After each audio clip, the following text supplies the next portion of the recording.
Hi there, queers and comrades. It is Jason Wyman, aka Queerly Complex, and it is Monday, which means that it is time for another installment of Jason Reads. But first, a couple of quick announcements. First up is Chambers of the Heart. Chambers of the Heart. This is a call for art for trans and non-binary artists 25 and under. We are accepting digital submissions formatted to 8.5 by 11 at 300 DPI. This means that any artist of any discipline can submit something. Have a poem, format it to 8.5 by 11. Have an image or a photo, format it to 8.5 by 11.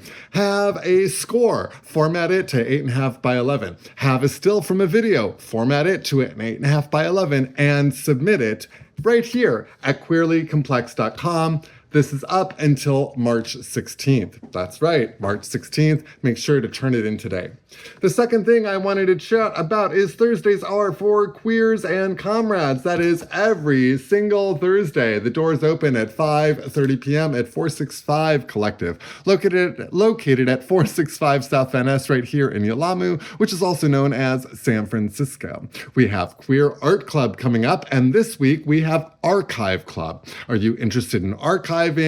Are you undertaking an archive project? Do you want to talk to others who are interested about archiving, or how we ensure that future descendants of queer and trans people can actually find our work, words, and media?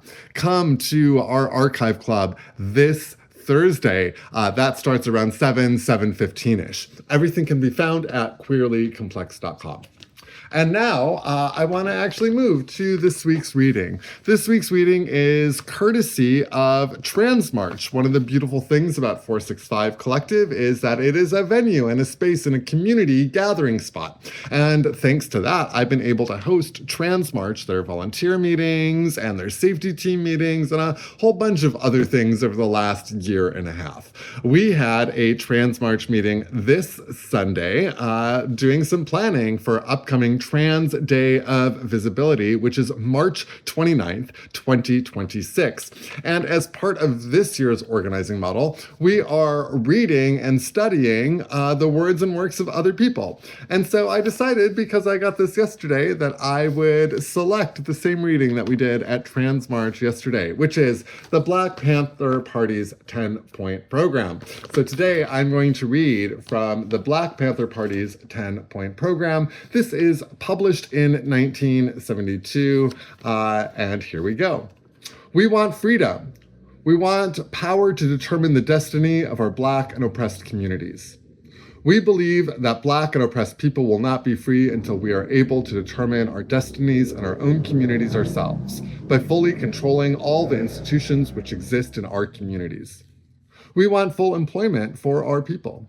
We believe that the federal government is responsible and obligated to give every person employment or a guaranteed income.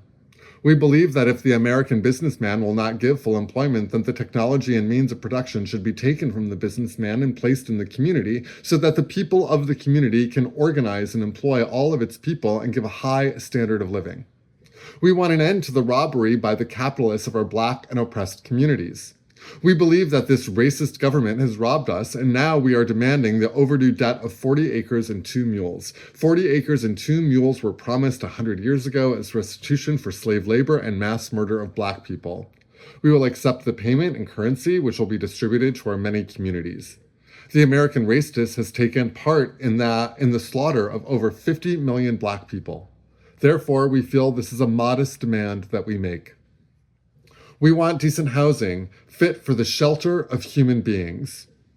We believe that if the landlords will not give decent housing to our Black and oppressed communities, then the housing and the land should be made into cooperatives so that the people in our communities with government aid can build and make decent housing, and the land should be made into cooperatives so that the people in our communities with government aid can build and make decent housing for the people. We want education for our people that exposes the true nature of this decadent American society. We want education that teaches us our true history and our role in the present day society. We believe in an educational system that will give to our people a knowledge of self.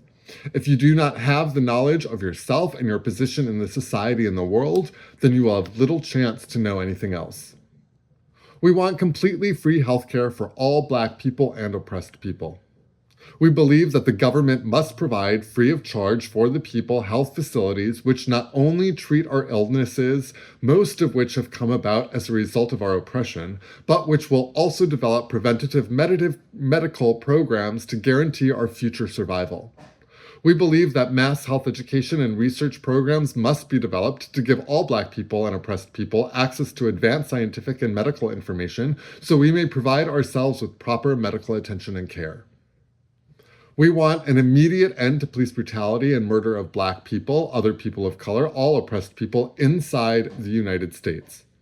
We believe that the racist and fascist government of the United States uses its domestic enforcement agencies to carry out its program of oppression against Black people, other people of color, and poor people inside the United States. We believe it is our right, therefore, to defend ourselves against such armed forces, and that all Black and oppressed people should be armed for self-defense of our homes and communities against these fascist police forces. We want an immediate end to all wars of aggression. We believe that the various conflicts which exist around the world stem directly from the aggressive desires of the U.S. ruling circle and government to force its domination upon the oppressed people of the world. We believe that if the U.S. government or its lackeys do not cease the aggressive wars, that it is the right of the people to defend themselves by any means necessary against their aggressors. We want freedom for all Black and poor oppressed people, now held in U.S. federal, state, county, city, and military prisons and jails. We want trials by a jury of peers for all persons charged with so-called crimes under the laws of this country. We believe that many Black and poor oppressed people now held in U.S. prisons and jails have not received fair and impartial trials under our racist and fascist judicial system and should be free from incarceration.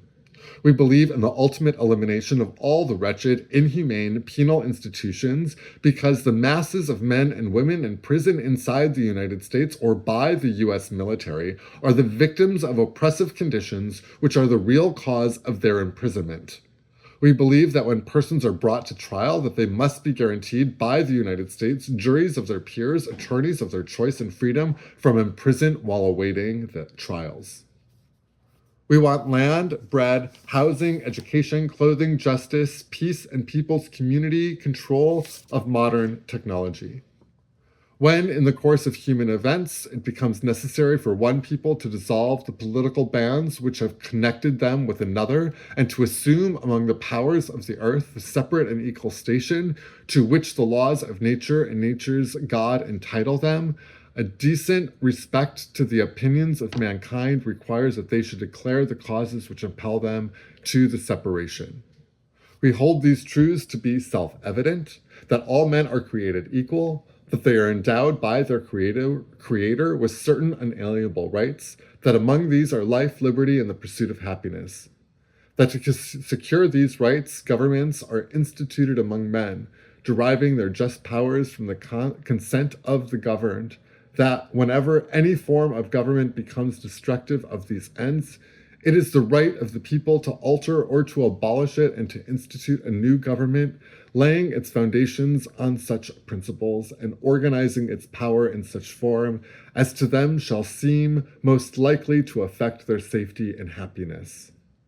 Prudence indeed will dictate that governments long established should not be changed for light and transient causes, and accordingly, all experience has shown that mankind are more disposed to suffer while evils are sufferable, than to right themselves by abolishing the forms to which they are accustomed. But when a long train of abuses and usurpations, pursuing invariably the same object, evinces a design to reduce them under absolute despotism, it is their right, it is their duty to throw off such government and to provide new guards for their future security. The Black Panther Intercommunal News Service, May 13th, 1972. Anyway, I am Jason Wyman, also known as Queerly Complex. This is Jason Reads, where I read the words and works of others who are helping me find my place amidst the chaos of this cosmos, especially in 2026. And right now, the Black Panther Party's 10-point program is a really good guiding star. Ciao, y'all.